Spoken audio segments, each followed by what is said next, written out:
what an environment. You know, when I took this job, I said our goal is to get alumni rocking again. And tonight it was. Lost my voice so much. It was rocking so much, I lost my voice a little bit. So just proud of these guys' resiliency. We talk about having a relentless mindset, and that's what we were tonight. Vermont's a heck of a team, well-coached, great offensive team. I mean, that was not a defensive battle. That was an offensive slugfest. And, you know, the best part about our night was we got to the foul line 37 times, made 31 of them, and we set the tone physically on the offensive end. Credit to them. They did a heck of a job, and just really proud of these guys down the stretch, executing, being strong with the ball, securing it. You know, we only had 9 turnovers, 15 assists, and I think that was the difference in the game. So thanks again, everybody, for coming out. We loved it in here, and we're just fired up to keep getting better. What would you say it means for your program getting off to this start 5-0 and beating a team like this that you played last year and it went the other way? Yeah, you know, we want to be tested. You know, we had a home and home with these guys, and we knew they were coming back. We just keep talking about getting better one game at a time. And, you know, we were confident coming in here. You know, I told these guys we got to act like we've been here before. We went into DePaul in a tough environment and beat a Big East team. And we just got to keep having that belief that no matter what, where we go, who we're playing, we're going to keep getting better, and we're going to keep bringing it. And these guys did tonight. And, you know, we're capable of a lot more, especially on the defensive end. But to beat a really good team like that, a great offensive team, and did a really good job, I think, on TJ Long. He only had 4 points. That was a key to the game as well. Dana, can I ask you kind of what's been working for you the past couple of games to get your scoring up, and specifically tonight, kind of what allowed you to have the night you had? I'm not sure. I haven't even, I really don't notice I'm scoring. I really just noticed the little things. I was in the corner, and Brizzy was posting up, and I said, seal, he sealed. That allows me to get a jump shot. Things like that is why, you know, I'm able to score. You know, they hug Ryan, they hug our shooters. You know, they pressure, or they loaded Tim when he's rolling. Like, everything like that is why that's able to happen. You know, I don't take any credit for any of my points. It's all them. He's being very humble right now. A couple of those, you were just that dude. And we keep talking to him about being that dude, but also being that dude that makes the right play. And he did it so many times tonight, so really proud of Free for that. Thank you. How does having a guy like that open up offense and scoring for some of your other? I'm going to actually let him answer that because I think it's a great answer from a player. I can't talk too much anymore, so I'm going to let these guys answer that. Yeah, I mean, Free Tech had such a great night, and I think, like he said, like, they might be hugging me one night, but him just going out and hooping, I mean, it makes the defense be honest. And so, you know, when he's taking advantage of the defense like that, it helps us out a ton. I mean, Brizzy was great down the line. He had a great night, too. I mean, I think we say it all the time, it takes all of us. And, you know, Free Tech taking advantage of that and having such a big night is huge for us. And, you know, our offense is rolling. Maybe what you just said is the answer to this question, but I'll ask you again. Being one of the returning guys, what do you think has been the key for this team playing better and starting as well as you have? Yeah, I think just a feeling of being together and a level of maturity.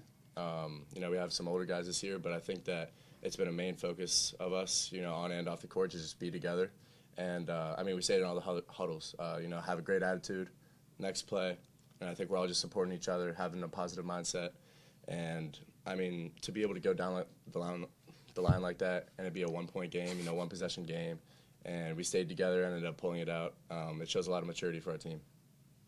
Briz, second half adjustments, shot under 40% in the first half, came out, shot 64 in the second half. What went into that?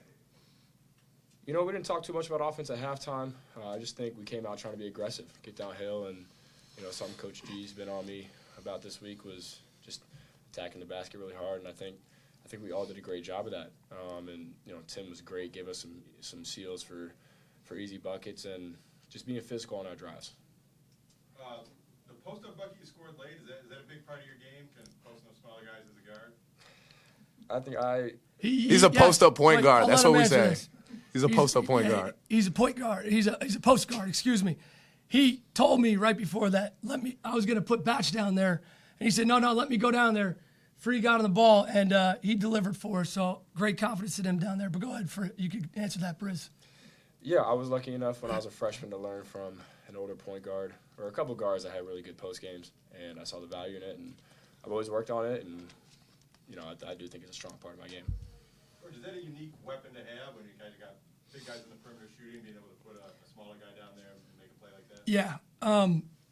We talked about this in our preseason with these three. All these guys could go inside and play in a back down, which just opens up the floor, and it's hard to guard when you could kind of invert your guards into the post. And they really know how to make the right reads, but they also could go make a bucket if they deny all these guys.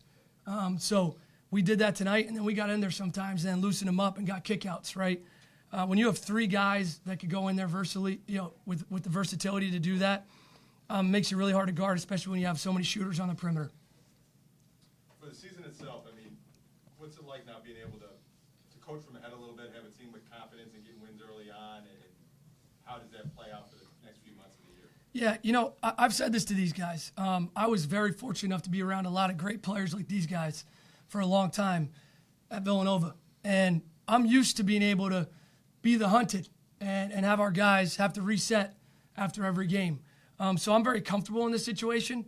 It's just a matter of us keeping our focus on one game at a time, not getting ahead of ourselves. Whoever we play, whether it was RIT on Saturday, turn around, now we got to focus on Vermont, and now we got to go focus on whoever's next down in Florida, right? But if we look at it one possession, one game at a time, we know we have the guys and the depth to be really good.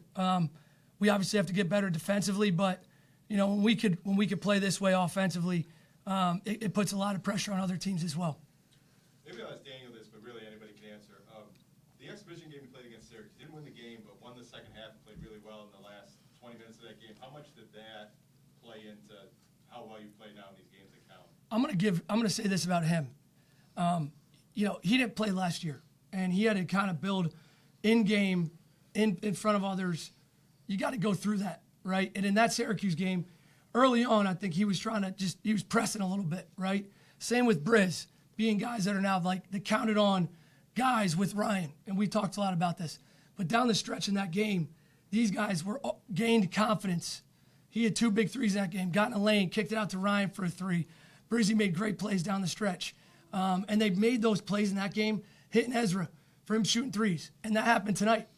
So going through that was part of our kind of growth, and we got to keep having a growth mindset with these guys. But I'm not surprised he's doing it. You just got to, sometimes going through games, you get to see what happens, get to get film on yourself. He mentioned it the other day to me. He said, I'm so glad I get to watch film. We've been watching film a lot with these guys and learning. He's like, I didn't have film to watch last year, me and Game. And all these guys now are being put in those positions, and not only are they doing it at practice and competing at practice, but they're also soaking up what we're doing in film, and they're putting it into our game. Thank you. Awesome. Thanks, Thank guys. you. Go Thank you. Bulls.